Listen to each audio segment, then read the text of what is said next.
दोस्तों नमस्कार, आप सभी का स्वागत है एक बार फिर से आपके favourite YouTube channel Lakshya academy पर। Dear students, class 12th biology का आज से एक न्यू चैप्टर शुरू हो रहा है और चैप्टर का नाम है वंशागति का आणविक आधार। तो इस चैप्टर में हम लोगों को स्पेशली जो है वो डीएनए के बारे में पढ़ना है, आरएनए के बारे में पढ़ना है, ठीक है। और डीएनए से आरएनए कैसे बनती है, आरएनए से प्रोटीन कैसे बनाया जाता है, इन सब चीज़ों का डिटेल में अध्ययन हम इस चैप्टर में करेंगे। तो वंशागति का आणविक आधार, ये जो हमारा चैप्टर है, ये चैप्टर नंबर आपका 6 है, क्लास 12th का बायोलॉजी है। बहुत ही इंपॉर्टेंट चैप्टर है, आपको पूरे चैप्टर में अच्छे से देखना है। लगभग 10 दिनों का ये चैप्टर है, तो अच्छे से समझना है। तो इस चैप्टर में जो सबसे एनसीईआरटी जब आप देखेंगे तो सबसे पहला जो डिस्कशन हो रहा है वो किस बात पे हो रहा है, वो हो रहा है आनुवांशिक पदार्थ पर। इस चैप्टर का जो फर्स्ट पॉइंट ऑफ डिस्कशन है वो है आनुवांशिक पदार्थ। आनुवांशिक पदार्थ, आनुवांशिक पदार्थ, ठीक है। अब देखिए, मेंडल ने बहुत सारे एक्सपेरिमेंट किए थे और मेंडल ने ये बताया था कि जो किस तरह से जो है गुण होते हैं वो एक पीढ़ी से दूसरी पीढ़ी में जाते हैं। लेकिन मेंडल को ये नहीं पता था कि वो माध्यम क्या है, वो आखिर ऐसी कौन सी चीज़ है जो उस गुण को अगले पीढ़ी में लेकर जा रहा है। तो मेंडल ने उसका नाम फैक्टर रख दिया था। लेकिन आगे बहुत सारे स्टडी हुए, बहुत सारे नए नए वैज्ञानिक आए और बहुत अलग अलग चीज़ों पर अध्ययन किया, तो फाइनली निकल करके यही आया कि हर एक जीवों में कुछ आनुवांशिक पदार्थ होते हैं। हर एक सजीवों में कुछ आनुवांशिक पदार्थ होते हैं और यही वो पदार्थ होते हैं जो गुणों को एक पीढ़ी से दूसरी पीढ़ी में ले जाते हैं। तो आनुवांशिक पदार्थ क्या है, इसकी परिभाषा आप क्या देंगे? Genetic material. जेनेटिक मटेरियल यानी कि आनुवांशिक पदार्थ क्या है? Genetic material. मेंडल इसको क्या बोलते थे? तो मेंडल ने कहा था कि ये फैक्टर हैं। तो मेंडल ने इसका नाम ऐसे ही फैक्टर रख दिया था, लेकिन इसकी जो जेनेटिक मटेरियल है, इसकी संरचना कैसी होती है, ये कहाँ पाया जाता है, इन सब चीज़ों को मेंडल नहीं बता पाए थे। आगे बहुत सारे वैज्ञानिक आए तो उन्होंने इस बात को क्लियर किया। तो जेनेटिक मटेरियल ही वो चीज़ है जो फैक्टर है, जो मेंडल ने बताया था। कहने का मतलब आनुवांशिक पदार्थ क्या है? ये वैसे पदार्थ है, ये वैसे रासायनिक पदार्थ हैं जो गुणों को एक पीढ़ी से दूसरी पीढ़ी में लेकर के जाते हैं। अब ये रासायनिक पदार्थ कौन से हैं, ये रासायनिक पदार्थ क्या हैं? तो ये रासायनिक पदार्थ जब देखा गया, खोजा गया अलग अलग जीवों में, तो पता चला कि ये दो ही तरह के आनुवांशिक पदार्थ होते हैं जीवों में। एक होता है डीएनए और दूसरा होता है आरएनए। ये दो आनुवांशिक पदार्थ होते हैं, एक डीएनए होता है, दूसरा आरएनए होता है, ठीक है। डीएनए का मैं फुल फॉर्म यहाँ पर लिख दूँ तो इसका फुल फॉर्म होता है डीऑक्सी राइबो न्यूक्लिक एसिड, ठीक है। और आरएनए की बात की जाए तो इसका होता है राइबो न्यूक्लिक एसिड, उसका फुल फॉर्म होता है, ठीक है, डीएनए और आरएनए। अब देखिए, मोस्ट ऑफ द ऑर्गेनिज्म, अधिकतर ऑर्गेनिज्म में, ज़्यादातर जीवों में जो आनुवांशिक पदार्थ का काम करता है वो कौन करता है? वो डीएनए करता है, ठीक है। और कुछ जीवों में आनुवांशिक पदार्थ का काम कौन करता है? आरएनए करता है। एक्चुअली में क्या है कि अधिकतर जीवों में डीएनए ही पाया जाता है, इसीलिए ये डीएनए ही आनुवांशिक पदार्थ का काम करता है। कुछ जीवों में आरएनए ही पाया जाता है, इसीलिए आरएनए ही आनुवांशिक पदार्थ का काम करता है। जैसे कि वायरस है, जैसे हम लोग वायरस, विषाणु के बारे में पढ़ते हैं, तो वो वायरस भी जो है वो आरएनए वायरस और डीएनए वायरस दोनों हो सकते हैं, लेकिन अधिकतर वो आरएनए वायरस ही होते हैं। उनके पास आनुवांशिक पदार्थ के रूप में आरएनए ही होता है। और अधिकांश जीवों में डीएनए ही आनुवांशिक पदार्थ होता है और ये अपना गुण दिखाता है। कुछ जीवों में डीएनए और आरएनए दोनों भी रह सकते हैं। कुछ जीव, बहुत कम जीवों में ऐसा पाया गया, देखा गया कि डीएनए और आरएनए दोनों मौजूद है, लेकिन आनुवांशिक पदार्थ का कार्य कौन कर रहा है? डीएनए कर रहा है। यानी डीएनए जो है, ये डीएनए बहुत इंपॉर्टेंट है। ये इस आरएनए का क्या है? इस आरएनए का बाबूजी है। कौन? डीएनए। समझ में आ गई ये बात? तो दो ही तरह के आनुवांशिक पदार्थ हुए, एक डीएनए हुए, एक आरएनए हुए। अब देखिए, डीएनए का बस एक ही काम है, एक ही काम है।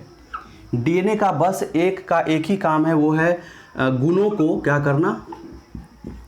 गुणों को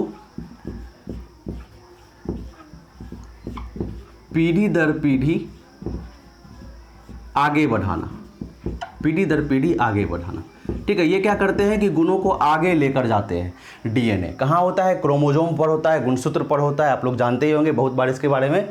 लेकिन आरएनए जो है ये तो जेनेटिक मटेरियल का तो कार्य करता ही है, बहुत कुछ कम केस में, मतलब नॉर्मल कहीं कहीं इसका केस होता है जहाँ ये जेनेटिक मटेरियल का काम करता है, लेकिन इसके अलावा ये और अलग अलग तरह के काम कर सकते हैं। जैसे कि ये आरएनए जो है ये एंजाइम की तरह भी काम करते हैं। ये आरएनए जो है एंजाइम की तरह भी कार्य कर सकते हैं, उत्प्रेरक की तरह भी ये काम करते हैं। एंजाइम क्या होते हैं? एंजाइम जो है ये बायो कैटलिस्ट है, मतलब उत्प्रेरक का काम करता है। किसी रासायनिक अभिक्रिया को, किसी बायोकेमिकल रिएक्शन को अच्छे से कराने के लिए, उसकी गति को तीव्र कराने के लिए एंजाइम की आवश्यकता होती है। तो आरएनए का जो रोल है वो एंजाइम में भी देखा गया है, ठीक है। इसके अलावा ये वाहक का ही कार्य करता है, ये वाहक का भी कार्य करता है। किस चीज़ का वाहक? संदेश का, ठीक है, ट्रांसफर करने का। वाहक मतलब क्या होता है? वाहक मतलब होता है कि किसी एक चीज़ों को एक जगह से दूसरे जगह लेकर के जाना। तो ये वाहक का भी आरएनए काम करता है। कैसे करता है हम सब इस चैप्टर में समझेंगे। जब हम पूरे पढ़ लेंगे चैप्टर को तो आपको अच्छे से ये चीज़ समझ में आ जाएगा। इसके अलावा अनुकूलक में भी काम आता है ये अनुकूलक का भी काम करता है, ठीक है। अनुकूलक का, एंजाइम का काम करता है, वाहक का काम करता है, अनुकूलक का काम करता है, ठीक है। संरचनात्मक कार्य भी इसका होता है, संरचनात्मक कार्य भी ये करते हैं। तो अलग अलग तरह की चीज़ें ये करते हैं। तो अब देखो कि यहाँ पर आरएनए पर आपने क्या किया कि आपने जेनेटिक मटेरियल के अलावा भी यहाँ पर ये बहुत सारे काम कर रहे हैं। तो इसकी जो अहमियत है जेनेटिक मटेरियल, यानी कि पीढ़ी दर पीढ़ी गुणों को आगे ले जाने की जो इसकी खासियत है वो कम हो जाएगी, ऑटोमेटिक सी बात है। और इसका काम क्या है? ये सिर्फ और सिर्फ एक ही काम करता है, गुणों को पीढ़ी दर पीढ़ी आगे बढ़ाना। तो इसकी अहमियत अधिक है, इसकी अहमियत अधिक है। लेकिन आगे जब आप पढ़ेंगे तो आपको पता चलेगा कि आरएनए से ही क्या आया है? डीएनए आया है। पहली बार आरएनए ही जेनेटिक मटेरियल आया था इस पृथ्वी पर, बाद में उससे डीएनए क्या हो गया? विकसित हो गया। आरएनए में उत्परिवर्तन हुआ जिसके कारण जो है डीएनए बना। ये आप पढ़ेंगे आगे जा करके। लेकिन फिलहाल अभी के समय में मोस्ट ऑफ द ऑर्गेनिज्म, ज़्यादातर जीवों में डीएनए ही वो आनुवांशिक पदार्थ है, आरएनए कम। अब देखिए यहाँ पर आप जरा नाम पर फोकस कीजिए। हम इसकी संरचना को डिटेल में पढ़ेंगे, लेकिन उससे पहले अगर आप इसके नाम से पढ़ने का प्रयास करते हैं तो आपको अच्छे से समझ में आएगा। देखिए इसके नाम में दो चीज़ छिपा हुआ है। एक तो डीऑक्सी, ठीक है, डीऑक्सी राइबो और न्यूक्लिक एसिड, ठीक है, इसमें राइबो न्यूक्लिक एसिड।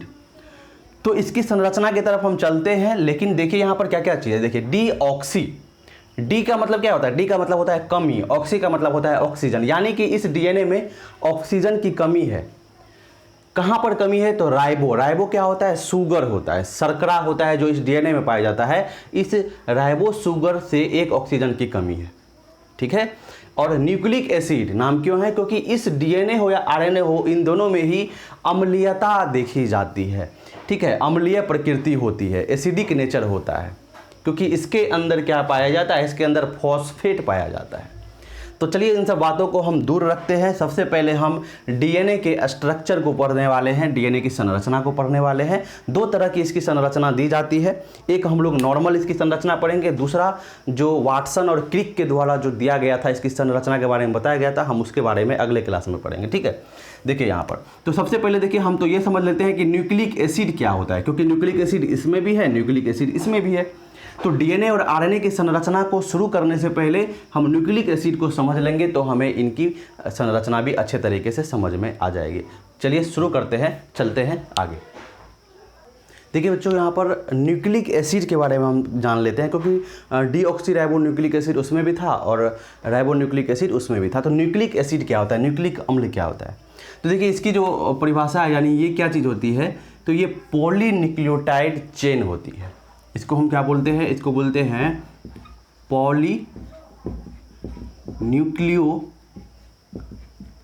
पॉलीन्यूक्लियोटाइड श्रृंखला, पॉलीन्यूक्लियोटाइड श्रृंखला, ठीक है। पॉलीन्यूक्लियोटाइड चेन होती है ये, पॉलीन्यूक्लियोटाइड चेन, पॉलीन्यूक्लियोटाइड चेन। अब देखिए चेन का मतलब क्या होता है? श्रृंखला होता है। श्रृंखला का मतलब आप समझ सकते हैं कड़ी, यानी कि बहुत सारे एक तरफ से क्या है कि बहुत सारी चीज़ जो है एक तरफ से क्या हुई है, जुड़ी हुई है, वो श्रृंखला होती है। तो पॉलीन्यूक्लियोटाइड चेन में देखिए आप पॉली, ठीक है, न्यूक्लिक एसिड क्या है, तो न्यूक्लिक एसिड पॉलीन्यूक्लियोटाइड श्रृंखला है। अभी आपको बहुत कुछ समझ में नहीं आ रहा होगा, समझते हैं। पॉलीन्यूक्लियोटाइड दो चीज़ है इसमें, एक यहाँ पर पॉली है और दूसरा क्या है, न्यूक्लियोटाइड है। तो इससे ये समझ में आता है कि इस ये जो न्यूक्लिक एसिड है वो क्या चीज़ है, न्यूक्लियोटाइड का बहुलक है। न्यूक्लियोटाइड का क्या है, बहुलक है। ठीक है, समझिएगा इस बात को। पॉलीन्यूक्लियोटाइड का मतलब यहाँ पर क्या आप समझ रहे हैं, पॉलीन्यूक्लियोटाइड का मतलब हो गया कि न्यूक्लियोटाइड का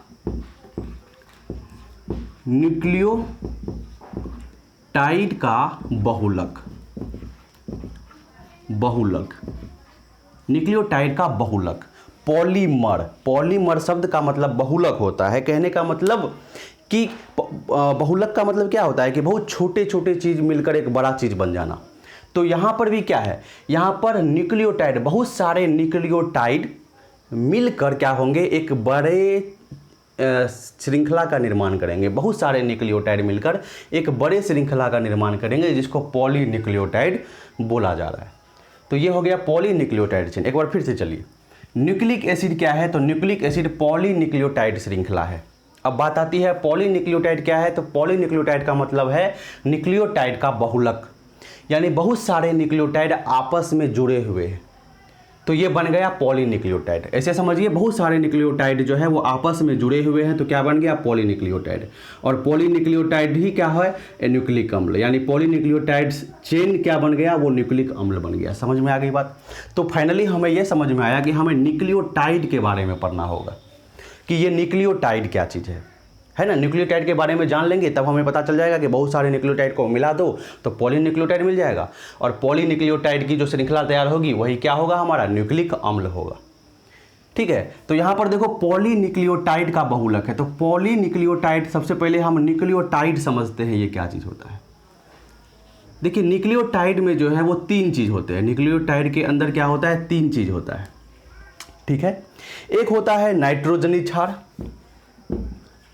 एक होता है नाइट्रोजनी क्षार, ठीक है, जिसको हम लोग नाइट्रोजिनस बेस बोलते हैं, नाइट्रोजिनस बेस। ठीक है, नाइट्रोजनी क्षार। एक होता है हमारा शर्करा, ठीक है, एक हमारा होता है शर्करा, जिसको हम लोग क्या बोलते हैं, शुगर बोलते हैं। ठीक है, और एक होता है हमारा फॉस्फेट। एक हमारा क्या होता है, इसमें फॉस्फेट होता है। क्या होता है बच्चों, फॉस्फेट। तो समझना है इन चीज़ों को। न्यूक्लियोटाइड का बहुलक है पॉलीन्यूक्लियोटाइड, और बहुत सारे पॉलीन्यूक्लियोटाइड की एक श्रृंखला बनेगी, वही है न्यूक्लिक अम्ल। यानी हम बोल सकते हैं कि डीएनए ही क्या है, डीएनए क्या है, तो डीएनए के बारे में हम क्या बोल सकते हैं, तो डीएनए ही तो न्यूक्लिक अम्ल है। तो हम डीएनए के बारे में बोल सकते हैं कि डीएनए क्या है, तो डीएनए भी एक पॉलीन्यूक्लियोटाइड चेन है, पॉलीन्यूक्लियोटाइड चेन है, पॉलीन्यूक्लियोटाइड चेन है। समझ में आ गया, पॉली और न्यूक्लियोटाइड। तो हमको सबसे पहले क्या पढ़ना है, पॉलीन्यूक्लियोटाइड नहीं पढ़ना है, हमको न्यूक्लियोटाइड पढ़ना है। न्यूक्लियोटाइड बहुत सारे बन जाएंगे, उसका बहुलक तैयार कर लेंगे तो अपने आप पॉलीन्यूक्लियोटाइड बन जाएगा। तो न्यूक्लियोटाइड में नाइट्रोजनी क्षार है, शर्करा है और फॉस्फेट है।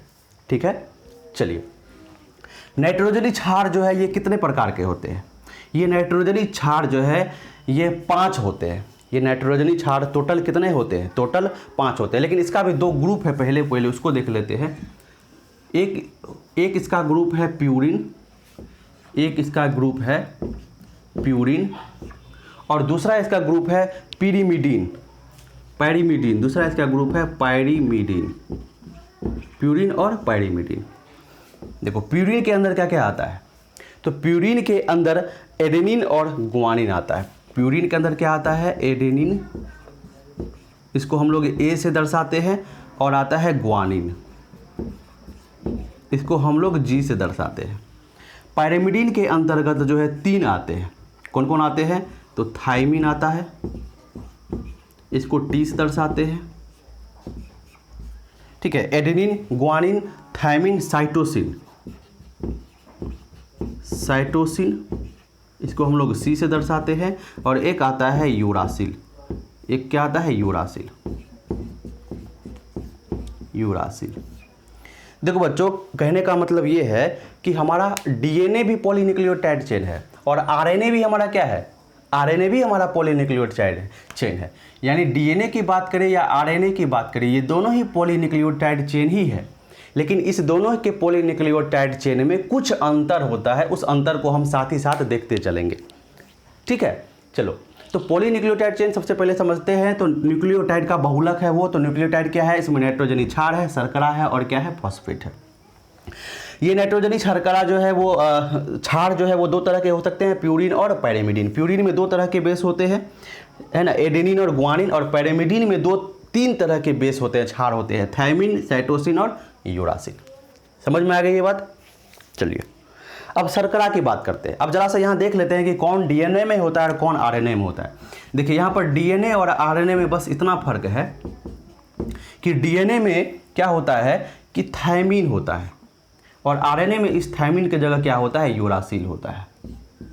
ठीक है, बस इतना फर्क है कि डीएनए में थायमिन होता है और आरएनए में इस थायमिन की जगह क्या मिलता है? यूरासिल मिलता है। आरएनए में थायमिन नहीं मिलता है, आरएनए में यूरासिल मिलता है इस थायमिन की जगह। क्लियर हो गई बात? चलिए अब शर्करा की बात करते हैं, शुगर की बात करते हैं। तो ये शुगर जो है, कौन से शुगर होते हैं? तो ये शुगर जो होता है वो पेंटोज शुगर होता है। कौन सा होता है? पेंटोज। पेंटोज। आप बोलेंगे पेंटोज क्या है सर? पेंटोज कहने का मतलब 5 कार्बन का रिंग होता है। कितने कार्बन का? 5 कार्बन का क्या होता है? रिंग होता है, वही हुआ पेंटोज। पेंटोज शुगर होते हैं। ठीक है, तो आप जब नाम पढ़ते हैं तो क्या पढ़ते हैं? Deoxy ribo. क्या पढ़ते हैं? Deoxy ribo. तो ये पेंटोज जो है ये क्या चीज़ है? दो तरह की, यहाँ पर देखिए पेंटोज जो है ये दो तरह का हो सकता है ना। एक हो सकता है ये राइबोज, और एक हो सकता है डीऑक्सी राइबोज। डीऑक्सी राइबोज एक हो सकता है राइबोज और एक हो सकता है डीऑक्सी राइबोज। तो शर्करा जो शुगर है वो पेंटोज होता है। ठीक है, पेंटोज जो है 5 कार्बन का चेन होता है। ये दो तरह के हो सकते हैं, एक राइबोज हो सकते हैं, एक क्या हो सकते हैं? डीऑक्सी राइबोज हो सकते हैं। ठीक है, अब समझते हैं इस दोनों में क्या अंतर है। तो राइबोज जो है ये किस में पाया जाता है? ये शुगर आरएनए में पाया जाएगा, और ये किस में पाया जाएगा? तो डीएनए में पाया जाएगा। ठीक है, उसी तरह बेस किस में पाया जाएगा? तो बेस जो है आरएनए में कौन कौन पाया जाएगा? तो आरएनए में एडेनिन, ग्वानिन, साइटोसिन और यूरासिल, और डीएनए में एडेनिन, ग्वानिन, थायमिन और साइटोसिन। यानी कि थायमिन की जगह यूरासिल होता है आरएनए में। यहाँ पर ये फर्क समझ में आ गया आप लोगों को। अब यहाँ पर डीएनए और आरएनए की बात करें तो दोनों में ही पेंटोज शुगर होते हैं, लेकिन एक राइबोज होता है, एक डीऑक्सी राइबोज होता है ना। आरएनए में राइबोज और डीएनए में डीऑक्सी राइबोज। दोनों में अंतर समझ लेते हैं कि क्या है। ठीक है, देखिए राइबोज और डीऑक्सी राइबोज में क्या अंतर है। हम सबसे पहले क्या कर रहे हैं? डीऑक्सी राइबोज बना रहे हैं। ठीक है, या हम सबसे पहले राइबोज शुगर बना रहे हैं। ठीक है, राइबोज शुगर से आपका जो है हर एक चीज़ क्लियर हो जाएगा। ठीक है, तो देखिए यहाँ पर कुछ इस तरह से होता है, ऑक्सीजन, कार्बन, कार्बन, कार्बन, इस तरह से ये जुड़े हुए रहेंगे। ऑक्सीजन से 4 कार्बन जुड़ गए, टोटल कितने कार्बन होते हैं? 5 कार्बन होते हैं। तो एक कार्बन जो है यहाँ पर। ठीक है, और हर एक कार्बन से क्या लगा हुआ आपको मिलेगा? OH लगा हुआ मिलेगा। किसमें? ये हम कौन सा बना रहे हैं? ये हम राइबोज बना रहे हैं, राइबोज शुगर बना रहे हैं। पेंटोज 5 कार्बन का रिंग है। देखिए हर एक जगह आपको क्या दिखेगा? OH दिखेगा। हर एक जगह क्या दिखेगा? OH। ठीक है, हर एक जगह जो है वो क्या दिखेगा? OH दिखेगा। ठीक है, इसके अलावा देखिए यहाँ पर एक हाइड्रोजन भी होगा, क्योंकि कार्बन का कितना वैलेंसी होता है? 4 होता है ना। तो यहाँ पर क्या होगा? हर एक जगह जो है एक एक हाइड्रोजन होगा। ठीक है, यहाँ भी एक हाइड्रोजन, यहाँ भी एक हाइड्रोजन, यहाँ भी एक हाइड्रोजन, यहाँ भी जो है एक हाइड्रोजन है। दिख रहे हैं ना आप? यहाँ भी एक हाइड्रोजन है। ठीक है, तो ये जो कार्बन है आपका, यहाँ पर 3 जगह जो है, इसको हम बोलते हैं 1 प्राइम, इसको बोलते हैं 2 प्राइम, इसको बोलते हैं 3 प्राइम। ठीक है, इस कार्बन को बोलते हैं 4 प्राइम। देखिए 4 प्राइम में 4 प्राइम पे आपको क्या है? हाइड्रोजन है। यहाँ पर OH नहीं है, ये बात आप ध्यान रखिएगा। क्योंकि यहाँ पर कार्बन जो है 1 2 3 बॉन्ड से पहले ही जुड़ा हुआ है, एक ही बॉन्ड बचा है, तो ये एक बॉन्ड से हाइड्रोजन से जुड़ा हुआ है, ये OH से जुड़ा हुआ नहीं है। अब ये चौथा कार्बन जो है फिर 5 प्राइम कार्बन से जुड़ा हुआ है और ये फिर जो है OH से जुड़ा हुआ है, और इसके साथ ही यहाँ पर क्या है, 2 हाइड्रोजन है और सब जगह एक एक हाइड्रोजन है। इसके पास भी एक हाइड्रोजन है, यहाँ भी क्या है, एक हाइड्रोजन है, OH भी है, यहाँ भी एक हाइड्रोजन है, OH भी है, इस पर सिर्फ हाइड्रोजन है और इस पर एक OH है और 2 हाइड्रोजन है। समझ में आ गई बात? तो देखिए ये राइबोज शुगर हमने बनाया। अब आप बोलेंगे डीऑक्सीराइबोज शुगर कैसा होता है, तो डीऑक्सीराइबोज शुगर में बस इतना फर्क है कि इसको देखिए, इस वाले को डीऑक्सीराइबोज में बस इतना फर्क है कि 2 प्राइम कार्बन से ऑक्सीजन क्या होता है, गायब होता है। क्या होता है, ऑक्सीजन जो है वो क्या होता है, गायब होता है। तो इसको हम लोग बीटा डीऑक्सीराइबोज भी बोल देते हैं कभी कभी। क्यों? क्योंकि ये अल्फा कार्बन मान लेते हैं और ये बीटा कार्बन मान लेते हैं, तो बीटा कार्बन से ये ऑक्सीजन क्या हो जाता है, गायब होता है। याद रखिएगा, यहाँ पर सिर्फ हाइड्रोजन पाया जाएगा, किस में, डीऑक्सीराइबोज में, लेकिन राइबोज में यहाँ पर OH पाया जाएगा। बस इस दोनों में यही अंतर है ना। अगर RNA है तो उसमें राइबोज पाया जाएगा, दूसरे नंबर पे OH मिलेगा, और यदि डीऑक्सीराइबोज है तो दूसरे नंबर पे OH नहीं मिलेगा। तो क्या किया गया, दूसरे नंबर से ऑक्सीजन को निकाल दिया गया, इसीलिए नाम है डी का मतलब क्या होता है, निकालना। क्या निकाला जा रहा है, ऑक्सी निकाला जा रहा है, ऑक्सीजन। किस चीज़ से, तो राइबोज शुगर से, राइबोज। समझ में आ गई, डीऑक्सीराइबोज मतलब कि ऑक्सीजन निकाला जा रहा है किससे, राइबोज शुगर से। कहाँ से निकाला जा रहा है, तो दूसरे प्राइम कार्बन से निकाला जा रहा है। तो RNA और DNA में शुगर का यही फर्क है, ठीक है। क्षार का क्या फर्क है मैंने आपको बता दिया, शुगर का क्या फर्क है ये मैंने आपको बता दिया, ठीक है। समझ में आ गई ये बात। चलो उसके बाद क्या है, यहाँ पर एक फॉस्फेट ग्रुप पाया जाता है। यहाँ क्या लिखा गया आपको, एक फॉस्फेट ग्रुप पाया जाता है। तो ये फॉस्फेट ग्रुप कौन से होते हैं, ये होता है H3PO4 फॉस्फोरिक एसिड। ये होता है फॉस्फोरिक एसिड। क्या होता है, ये फॉस्फोरिक एसिड होता है, H3PO4। इसके स्ट्रक्चर की हम बात करें तो इसका स्ट्रक्चर कुछ इस तरह से हो जाएगा, फॉस्फोरस, ये 3 तरफ से OH से जुड़ा होता है और एक तरफ से डबल बॉन्ड O से जुड़ा हुआ है, तो ये फॉस्फोरिक एसिड हो गया। समझ में आ गई बात। तो न्यूक्लिक अम्ल जो है, ये अम्लीयता की प्रकृति इसमें कहाँ से आती है, तो अम्लीयता की प्रकृति जो है इसी फॉस्फेट से ही आता है। ये फॉस्फेट RNA और DNA में सेम होता है। फॉस्फेट को लेकर कोई अंतर नहीं है, RNA और DNA में अंतर है शर्करा को लेकर के और नाइट्रोजनी क्षार को लेकर के, ठीक है। RNA और DNA दोनों पॉलीन्यूक्लियोटाइड चेन है, दोनों जो है वो न्यूक्लियोटाइड का बहुलक है, लेकिन दोनों के न्यूक्लियोटाइड में कुछ अंतर है। क्या अंतर है, तो क्षार में क्या अंतर है वो मैंने आपको बताया कि DNA में थायमिन होता है, RNA में यूरासिल होता है। शुगर में क्या अंतर है ये मैंने आपको बताया, तो यहाँ पर राइबोज होता है, यहाँ डीऑक्सीराइबोज होता है, मतलब दूसरे नंबर से जो है ऑक्सीजन को निकाल लिया जाता है, और फॉस्फेट दोनों में ही सेम ही होता है। समझ में आ गई ये बात। चलिए, तो इस तरह से हमने देखा यहाँ पर ये सब चीज़। अब देखिए, अब न्यूक्लियोटाइड, ये तो एक न्यूक्लियोटाइड का स्ट्रक्चर हो गया, ठीक है। तो हम क्या बोलेंगे, अगर एक न्यूक्लियोटाइड है तो इसको हम लोग बोलते हैं मोनोन्यूक्लियोटाइड। इसको क्या बोलेंगे, मोनोन्यूक्लियोटाइड, ठीक है। अब देखो 2 न्यूक्लियोटाइड, ठीक है, 2 न्यूक्लियोटाइड जब आपस में जुड़ जाएंगे तो इसको हम लोग बोलते हैं डायन्यूक्लियोटाइड, ठीक है।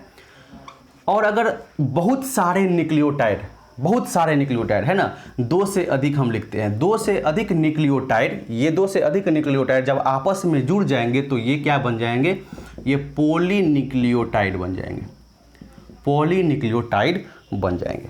तो चलिए अब मैं आपको क्या करता हूं, एक पॉलीन्यूक्लियोटाइड का चेन यहां पर बनाकर दिखाता हूं कि वो किस तरह से होता है, इसको समझते हैं। चलिए चलते हैं आगे।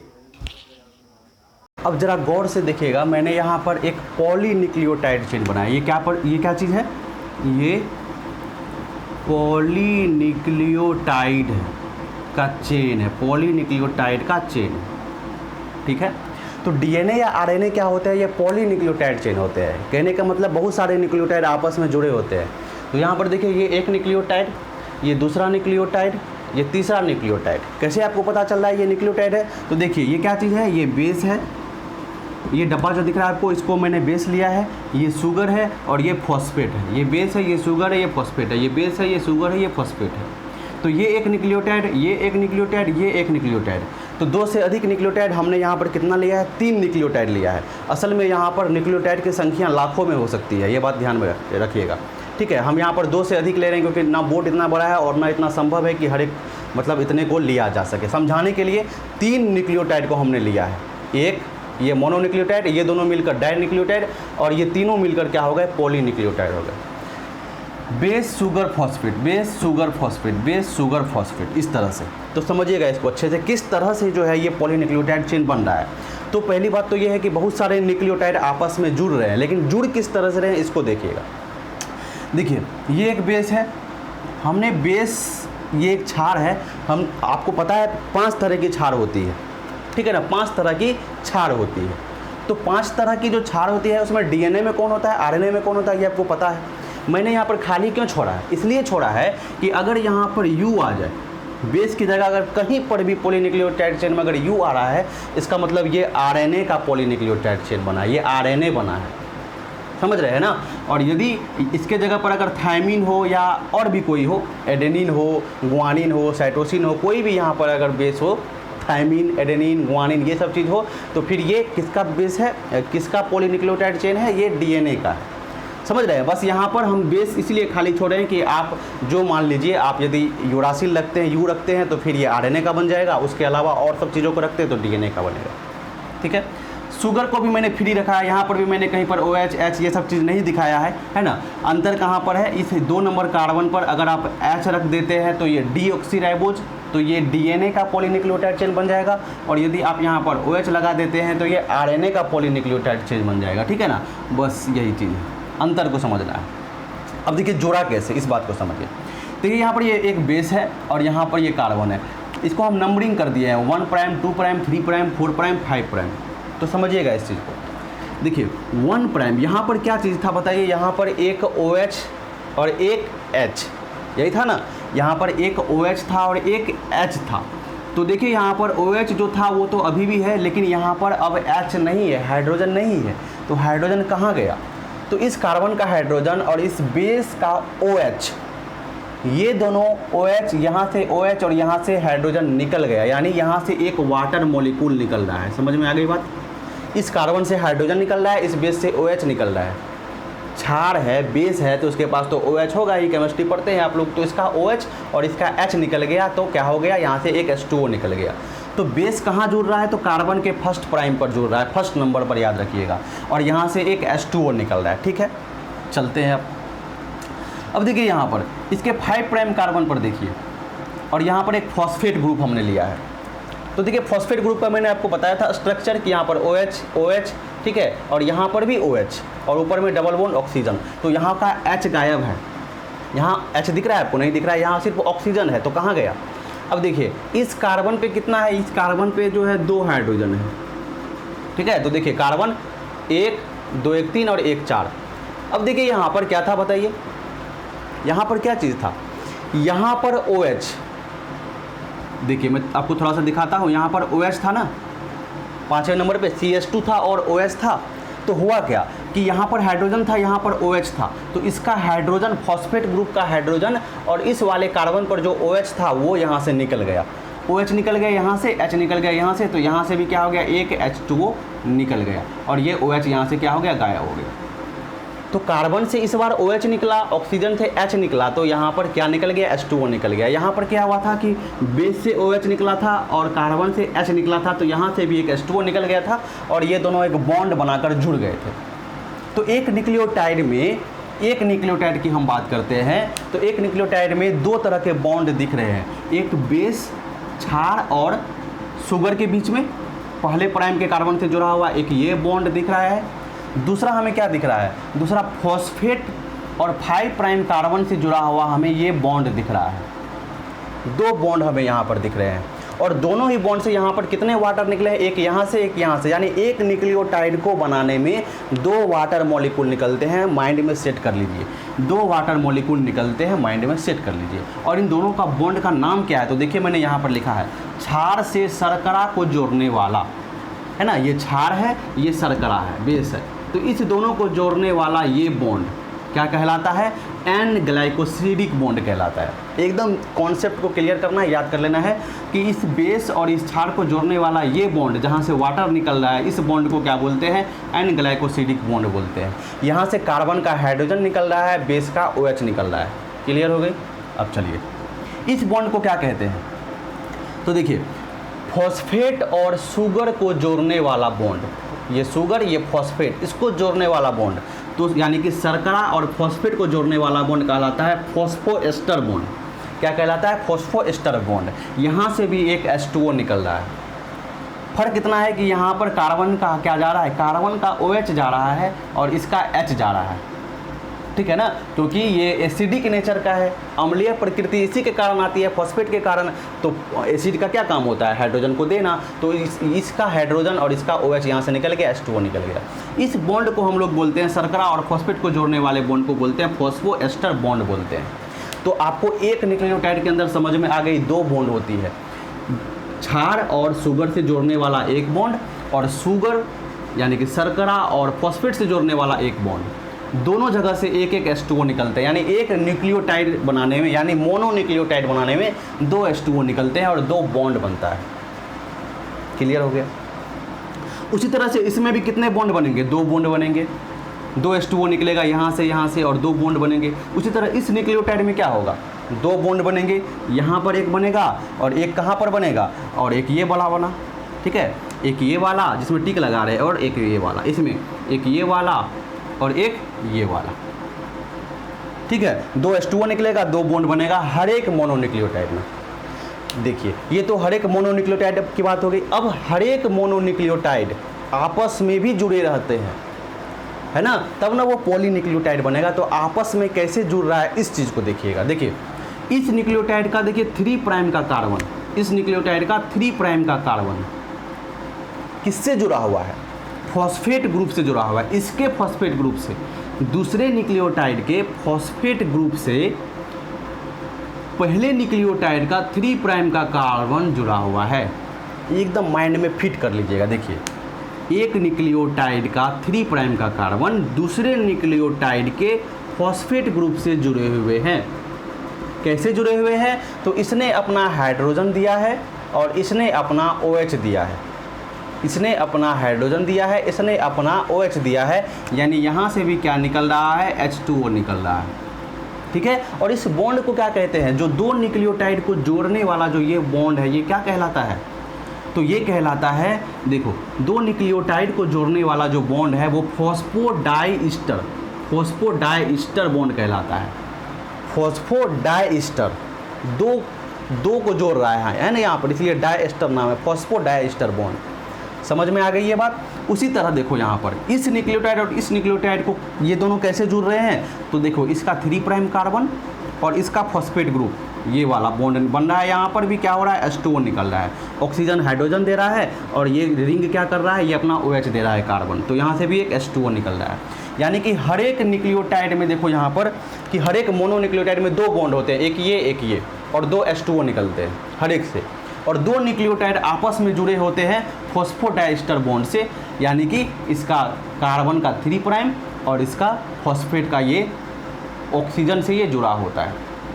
ठीक है, तो आप ये जब रिंग चलता रहेगा, लंबा ये रिंग चलता रहेगा, तो आपको क्या पता चल रहा है? देखिए, आपको ये पता चल रहा है यहाँ पर कि दो चीज़ हो रही है। एक 5 प्राइम कार्बन से फॉस्फेट जुड़ रहा है और एक 3 प्राइम कार्बन से फॉस्फेट जुड़ रहा है। इस चीज़ को देखना है, दो जगह से जुड़ने का काम हो रहा है। एक 5 प्राइम से, देखो यहाँ पर इस कार्बन का ये 5 प्राइम है, यहाँ से एक फॉस्फेट जुड़ रहा है। ठीक है, और बीच में ये तो किनारे पर क्या है कि 5 प्राइम कार्बन से फॉस्फेट ग्रुप जुड़ रहा है, और बीच में कहीं पर आप देख लेंगे तो 3 प्राइम कार्बन से क्या हो रहा है? फॉस्फेट ग्रुप जुड़ रहा है। तो ये इस चेन में जब आप देखेंगे, प्रत्येक पॉलीन्यूक्लियोटाइड में 2 सिरा बन जाता है। प्रत्येक पॉलीन्यूक्लियोटाइड चेन में 2 सिरा बन जाता है। एक 5 प्राइम सिरा है ना, फिर यहाँ से क्या होगा? दूसरा न्यूक्लियोटाइड आएगा तो इस 5 प्राइम वाले से जुड़ जाएगा, है ना, और यहाँ पर 3 प्राइम सिरा, यहाँ देखिए 3 प्राइम, इस 3 प्राइम से फिर कोई दूसरा फॉस्फेट आके जुड़ जाएगा। मतलब ये 3 प्राइम भी खाली है किसी फॉस्फेट को जोड़ने के लिए, और ये 5 प्राइम फॉस्फेट का खाली है किसी 5 प्राइम कार्बन से जुड़ने के लिए, किसी दूसरे न्यूक्लियोटाइड के कार्बन से जुड़ने के लिए। तो इस तरह से प्रत्येक पॉलीन्यूक्लियोटाइड में 2 सिरा होते हैं, एक 5 प्राइम इंड होता है, एक 3 प्राइम इंड होता है। 5 प्राइम इंड किसका होता है? ये फॉस्फेट का होता है। और 3 प्राइम इंड किसका होता है? ये शुगर का होता है। ये देखिए, ये शुगर का 3 प्राइम इंड छूटा हुआ है और ये फॉस्फेट का 5 प्राइम इंड छूटा हुआ है। तो प्रत्येक पॉलीन्यूक्लियोटाइड में 2 सिरा होते हैं, एक 5 प्राइम, एक 3 प्राइम इंड। यहाँ पर देखिए, हम इसको इस तरह से दिखा सकते हैं। देखिए, फॉस्फेट, पहले फॉस्फेट है, तब शुगर है, तब बेस है। Phosphate sugar base, phosphate sugar base, phosphate sugar base. ये प्रत्येक क्या है? मोनोन्यूक्लियोटाइड है। ये प्रत्येक क्या है? मोनोन्यूक्लियोटाइड। एक न्यूक्लियोटाइड, एक ये, एक ये, एक ये, 4 मोनोन्यूक्लियोटाइड। ये चारों आपस में जुड़ गए तो क्या बन गया? पॉलीन्यूक्लियोटाइड चेन बन गया, है ना। Polynucleotide chain. अब आरएनए का है कि डीएनए का है, ये कैसे पता चलेगा? वो निर्भर करेगा कि यहाँ पर कौन से बेस मौजूद हैं और कौन सा शुगर मौजूद है। फॉस्फेट तो सब में एक ही होता है। तो देखिए, यहाँ पर क्या हो गया? ये 5 प्राइम छूट गया इधर, और इधर इस शुगर से 3 प्राइम एंड छूट गया। फॉस्फेट से 5 प्राइम एंड छूट गया, शुगर से 3 प्राइम एंड छूट गया। तो फाइनली आपको कुछ इस तरह से, एक तरफ 5 प्राइम एंड और एक तरफ 3 प्राइम एंड, इस तरह से आपको देखने को मिलेगा आगे इस चैप्टर में। तो इस तरह से पॉलीन्यूक्लियोटाइड चेन की स्ट्रक्चर बन गई। एक और चीज़ है यहाँ पर, एक न्यूक्लियोसाइड वर्ड। न्यूक्लियोसाइड का मतलब होता है बेस और शुगर। बेस और शुगर को जोड़ के, है ना, ये बेस है हमारा, ये शुगर है, ये बेस है, इसको जोड़कर हम क्या बोलते हैं? इसको जोड़कर हम बोलते हैं न्यूक्लियोसाइड। या ऐसे भी बोल सकते हैं कि न्यूक्लियोटाइड में से फॉस्फेट को हटा दे तो हमारे पास क्या होता है? न्यूक्लियोटाइड में से फॉस्फेट को हटा दे तो हमारे पास न्यूक्लियोसाइड होता है। तो ये जो फॉस्फोडाइस्टर बॉन्ड है, जो 2 न्यूक्लियोटाइड को जोड़ता है, असल में ये किसको जोड़ रहा है? ये 2 न्यूक्लियोसाइड को जोड़ रहा है। कैसे समझ में आ रहा है ये बात? तो देखो किसको जोड़ रहा है। तो ये हमारा बेस है, ये हमारा शुगर है और ये हमारा बेस है। तो असल में ये क्या कर रहा है? 2 न्यूक्लियोसाइड को जोड़ रहा है। ठीक है, ये छोटी सी बात है, इसको ध्यान में रख लेंगे आप। तो समझ में आ गई आपको। इस तरह से क्या है, टोटल का टोटल पॉलीन्यूक्लियोटाइड चेन बनता है। एक तरफ 5 प्राइम फॉस्फेट का खाली रह जाता है, एक तरफ 3 प्राइम इस कार्बन का खाली रह जाता है। यानी इस शुगर का एक बार 3 प्राइम कार्बन जुड़ रहा है, एक बार 5 प्राइम कार्बन जो है अगले न्यूक्लियोटाइड का जुड़ेगा इस 5 प्राइम जो फॉस्फेट से। 5 प्राइम का कार्बन इस फॉस्फेट से जुड़ेगा और यहाँ पर 3 प्राइम का कार्बन एक फॉस्फेट से जुड़ेगा, और उधर जो न्यूक्लियोटाइड आएगा उधर 5 प्राइम कार्बन से ये फॉस्फेट जुड़ेगा। तो ये 5 प्राइम खाली रह गया, ये 3 प्राइम खाली रह गया। तो इन सब चीज़ों को आप याद रखना, ठीक है। और जो बॉन्ड बन रहा है इसको भी क्या करना है? याद रखना है। एक और चीज़ याद रखना है आपको कि यहाँ पर एक न्यूक्लियोटाइड, एक मोनोन्यूक्लियोटाइड से 2 को H2O निकल रहा है ना, हर एक जगह। और 2 डाइन्यूक्लियोटाइड को जोड़ने में कितना निकल रहा है? तो 2 यहाँ से, 2 यहाँ से और एक यहाँ से जो H2O निकल रहा है 5। 2 न्यूक्लियोटाइड को जोड़ने में 5 निकल रहा है, ठीक है। एक मोनोन्यूक्लियोटाइड में 2 निकल रहा है और 2 न्यूक्लियोटाइड को जोड़ने में कितना निकल रहा है? 5 H2O निकल रहा है। 2 इसका, 2 इसका और एक इसका, ठीक है। तो ये पूरा का पूरा आपका स्ट्रक्चर हो गया किस चीज़ का? पॉलीन्यूक्लियोटाइड चेन का, है ना। आप इसको इस तरह से भी दिखा सकते हैं, 5 प्राइम 3 प्राइम, और नॉर्मली आपको इस तरह से आगे बुक में बार बार इसी तरह से आपको देखने को मिलेगा, 5 प्राइम और 3 प्राइम। एक्चुअली में ये 5 प्राइम कहाँ से छूटा, 3 प्राइम कहाँ से छूटा, इस बात को आप याद रख लेंगे, ठीक है। तो ये एक स्ट्रक्चर पॉलीन्यूक्लियोटाइड चेन का आपको मैंने बता दिया। नेक्स्ट क्लास में मैं आपको डीएनए का एक नया स्ट्रक्चर बताऊँगा, ठीक है, जो वाटसन और क्रिक के द्वारा दिया गया था, डबल हेलिक्स मॉडल। उसको डिस्कस करेंगे हम लोग फिर से एक शानदार क्लास में। तो नेक्स्ट क्लास में आप लोग जरूर जुड़िएगा। तब तक के लिए गुड बाय। वीडियो को लाइक कीजिए, चैनल को सब्सक्राइब कीजिए और दोस्तों के पास शेयर जरूर कीजिएगा। Thank you. मिलते हैं फिर से नेक्स्ट क्लास में।